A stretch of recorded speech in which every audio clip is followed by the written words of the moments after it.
नमस्कार, स्वागत है आपका। मैं हूं आपके साथ सुमित झा। न्यूज 18 की आपसे गुजारिश है कि आप घर में रहें, बाहर नहीं निकलें, लॉकडाउन को हल्के में मत लीजिए। इस वायरस को हराने का यही एक सबसे बेहतर तरीका है, इसलिए घर पर रहिए, सुरक्षित रहिए और दूसरों को भी सुरक्षित रखिए। सबसे पहले जान लेते हैं देश भर में कोरोना को लेकर अब तक का अपडेट क्या है, अब तक की बड़ी बातें। देश में अब तक 937 लोगों की मौत हो चुकी है। पिछले 24 घंटे में 51 लोगों की मौत हुई है और कोरोना के कुल मामले 29,435 पहुंच चुके हैं, 30,000 के करीब। 24 घंटे में 1,594 नए केस सामने आए हैं। पांचवी बड़ी बात, मरीजों की रिकवरी रेट 23.3% है।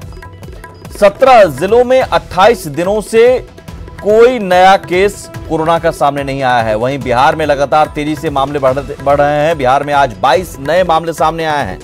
बिहार में मरीजों की संख्या बढ़कर अब 368 हो गई है और झारखंड में मरीजों की संख्या 100 के पार पहुंच गई है। 105 अब केस हो गया है कोरोना पॉजिटिव। महाराष्ट्र में 13,448 फैक्ट्रियां खोलने का फैसला लिया गया है।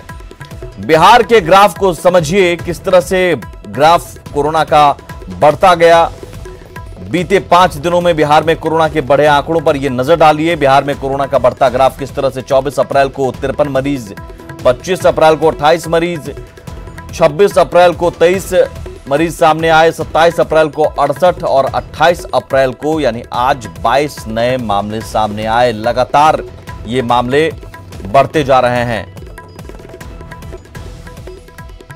और अब बीते 5 दिनों में कोरोना के बढ़े मामलों पर नजर डाल लेते हैं। ये बिहार का आंकड़ा हमने आपको दिखाया, जो लगातार केस बढ़ते जा रहे हैं। अब झारखंड की स्थिति देख लीजिए। झारखंड में भी 24 अप्रैल को 3 नए केस सामने आए थे, 25 अप्रैल को 8 नए मामले सामने आए, 26 अप्रैल को 15, 27 अप्रैल को सबसे ज्यादा 20 और 28 अप्रैल को आज सिर्फ 2 मामले सामने आए हैं।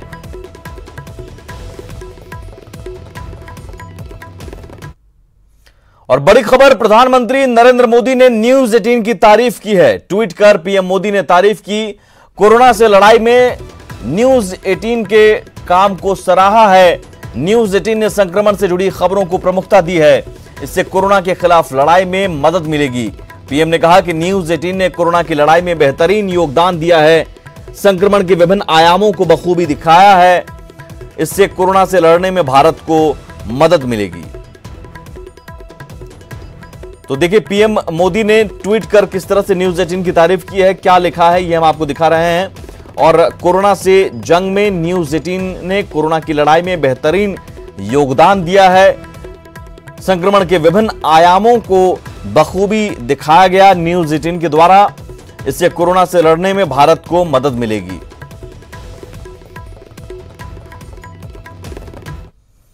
झारखंड का रुख करते हैं। झारखंड सरकार के निर्देश के बाद सीआरपीएफ जवानों ने रांची के हिंदपीढ़ी इलाके में मोर्चा संभाल लिया है।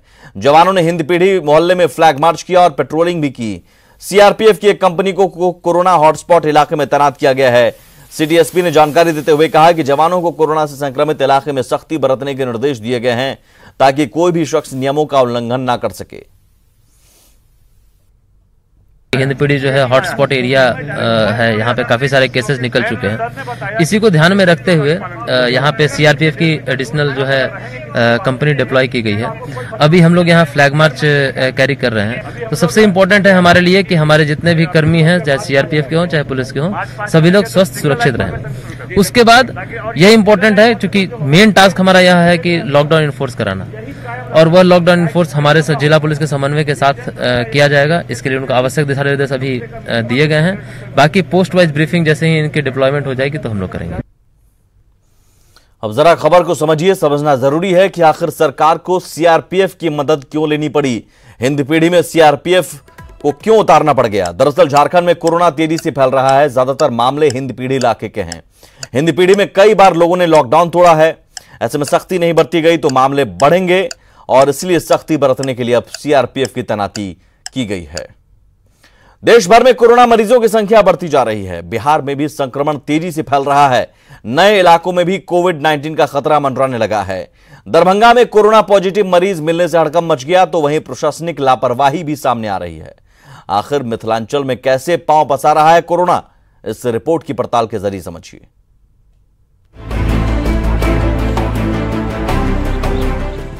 दरभंगा में कोरोना का पहला पॉजिटिव केस मिलने से हड़कंप मच गया है।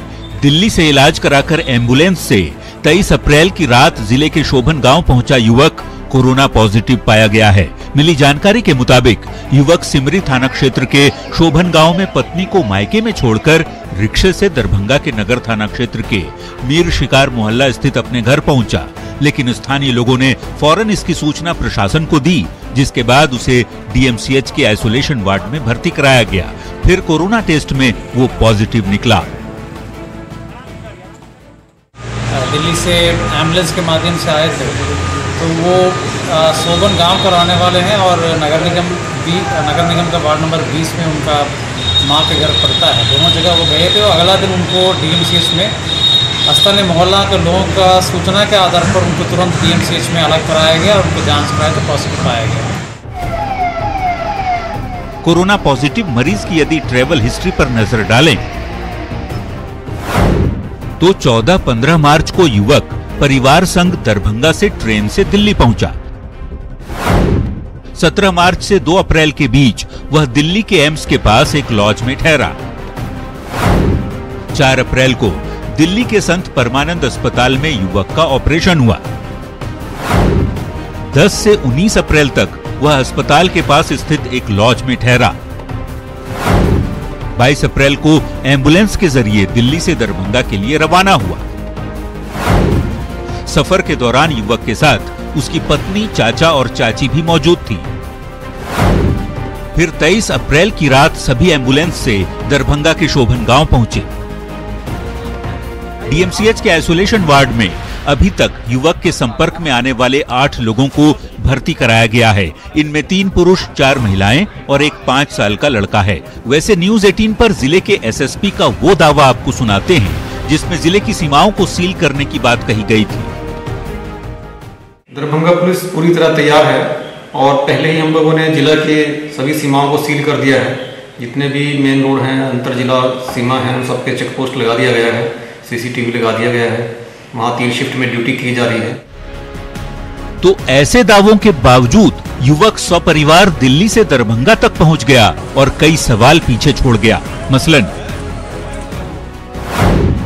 एम्बुलेंस को गांव में प्रवेश की इजाजत कैसे मिली?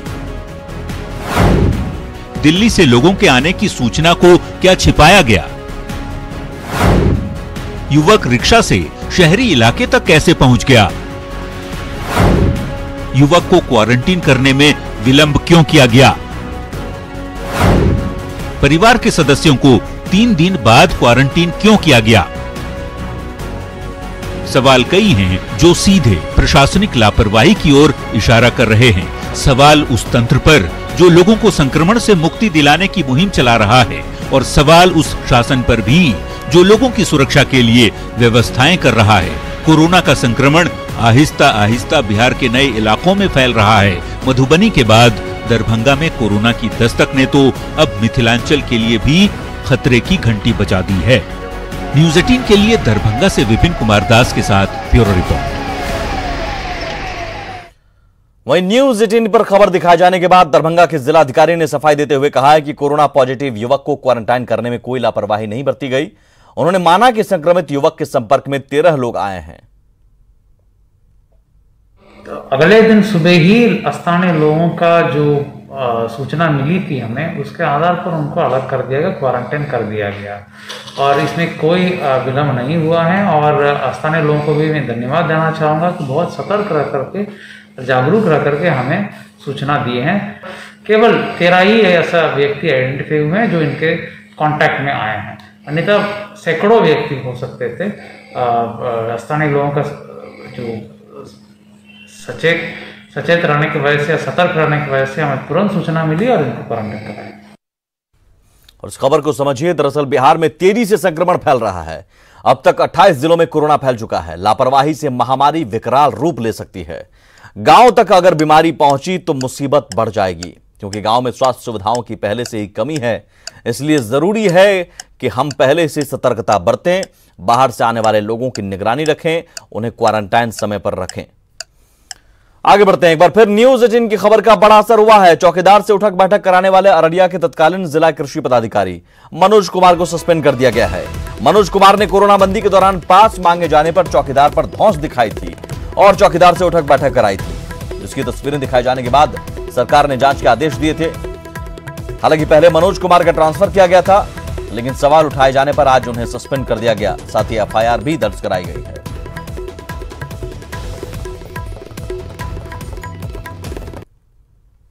हम जांच रिपोर्ट का इंतजार कर रहे थे। रिपोर्ट आते ही बिना विलंब किए हुए तत्कालीन जिला कृषि पदाधिकारी को निलंबित कर दिया गया है। कोरोना वायरस का सम्मान हमारी सबसे बड़ी प्राथमिकता है। ऐसे उद्यमों के साथ दुर्व्यवहार करने वाले किसी भी शख्स को बख्शा नहीं जाएगा, वह कितने भी बड़े पद पर हो। कोरोना को लेकर जो संक्रमण है उसे लेकर बिहार में लगातार निगरानी की जा रही है। साथ ही एईएस जो कि मुजफ्फरपुर और गया में होता है, उसे लेकर भी बिहार सरकार लगातार समीक्षा कर रही है। आज की बैठक में स्वास्थ्य विभाग के साथ ही संबंधित जिलों के अधिकारी भी मौजूद रहे। सीएम नीतीश कुमार ने इसे लेकर कई अहम निर्देश दिए हैं। सीएम ने एक और अहम निर्देश दिया कि जो वायरल रिसर्च डायग्नोस्टिक लैब अभी एसकेएमसीएच में है, उसे दूसरे मेडिकल कॉलेजों में भी शुरू किया जाए। सूचना जनसंपर्क विभाग के सचिव अनुपम कुमार ने कहा कि मुख्यमंत्री कोरोना से उत्पन्न हालात के हर पहलुओं की लगातार समीक्षा कर रहे हैं और जरूरतमंद को हर संभव मदद का लगातार निर्देश दे रहे हैं। जो कोरोना के कारण संक्रमण की स्थिति है, इसको लेके लगातार समीक्षा की जा रही है। परंतु इसके अलावा आज माननीय मुख्यमंत्री द्वारा जो एक्यूट इंसेफ्लाइटिस सिंड्रोम मुजफ्फरपुर और उसके आसपास के ज़िलों में होता है, और फिर जो गया और उसके आसपास जापानीज इंसेफ्लाइटिस के केसेस होते हैं, उनको लेके तैयारी की समीक्षा की गई। मुजफ्फरपुर में खुलेआम नियमों की धज्जियां उड़ाई जा रही हैं। जिले में एक ही परिवार के 4 सदस्य जन वितरण प्रणाली की दुकान का लाइसेंस लिए हुए हैं, वो भी पिछले 30 सालों से, लेकिन अब तक कोई कार्रवाई नहीं हुई।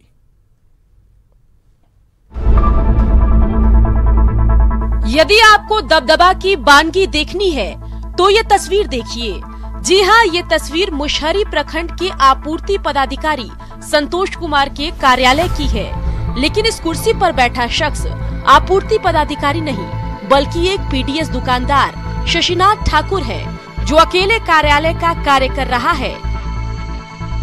ऑफिस के अलमारी में लगी हुई चाबी इस शख्स के दबदबे की तस्दीक कर रही है। आप जोड़े रहते हैं तो झूठ हम कहा बोल तो नहीं रहे झूठ, हम तो कहिए रहे जब हम आए बैठे आपके सामने।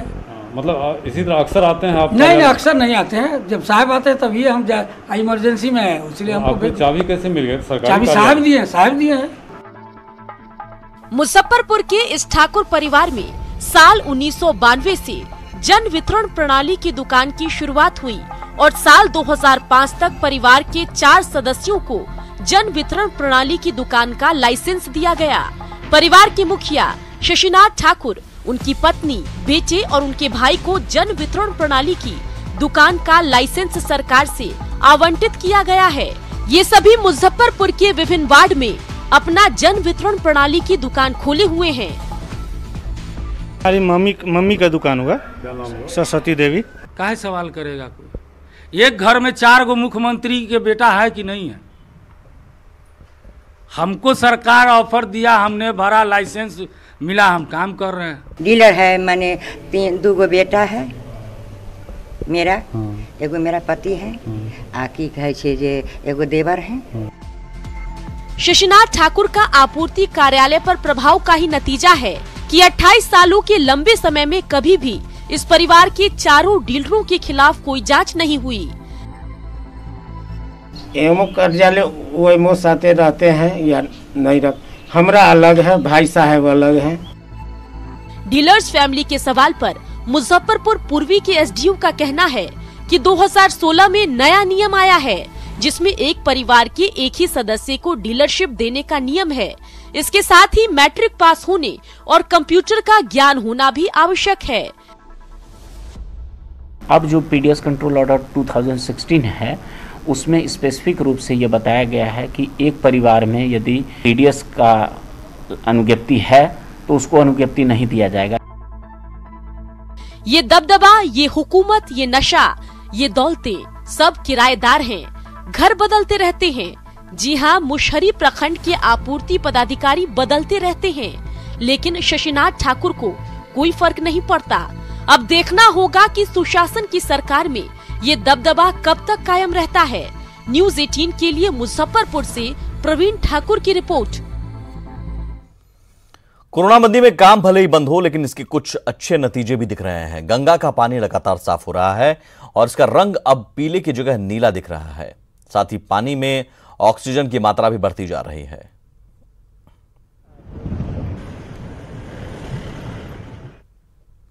कोरोना को लेकर कोई कंफ्यूजन ना रहे, लोगों को सही और पूरी जानकारी मिले, इसी वजह से न्यूज़ 18 ने कोरोना कंट्रोल रूम बनाया है, जहां पर हम दर्शकों के मन में उठ रहे सवालों के जवाब अपने एक्सपर्ट्स और डॉक्टर के जरिए देने की कोशिश कर रहे हैं। इसी कड़ी में आज हमारे साथ जुड़े दिल्ली से डॉक्टर मोहसिन वली, जिन्होंने दर्शकों के सवालों के जवाब दिए और सभी आशंकाओं को दूर किया।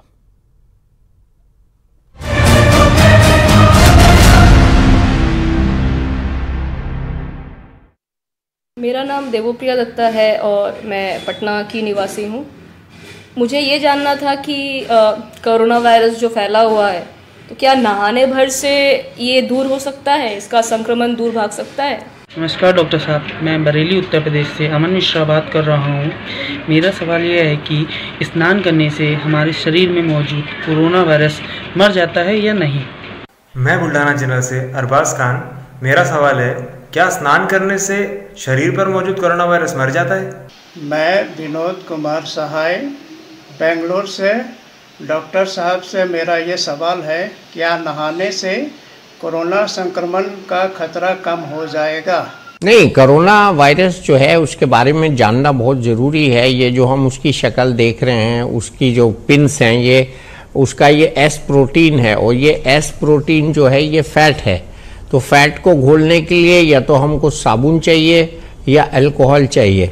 तो ये बात ठीक है कि अगर शरीर के किसी अंग पर कोरोना वायरस लगा होगा और हम हाथ धो लेंगे, हाथ से ही लगेगा, बाकी तो कवर्ड है, तो और नहाने से भी अगर हम साबुन से नहाएंगे तो वायरस बिल्कुल धुल जाएगा। और मैं तो शुरू से कह रहा हूँ, जो लोग सुबह जाते हैं काम पे और वो घर आते हैं तो पहले बाहर के कपड़े उतार के और उनको नहाना चाहिए, फिर घर में दूसरे कपड़े पहन के बेड में जाना चाहिए।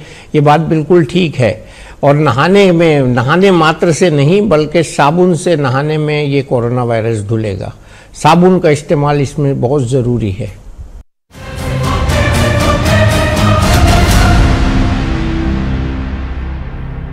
और उसी के साथ इस बुलेटिन में इतना ही। नमस्कार। हम धैर्य बनाकर रखेंगे, नियमों का पालन करेंगे तो कोरोना जैसी महामारी को भी परास्त करके ही रहेंगे। इसी विश्वास के साथ मैं आपका साथ मांग रहा। हमारे आदरणीय प्रधानमंत्री साहब ने जो बातें कही और राष्ट्रवासियों से जो साथ मांगा, इसमें हम सब 100% सहयोग करें। ये सप्तपदी विजय प्राप्त करने का मार्ग है।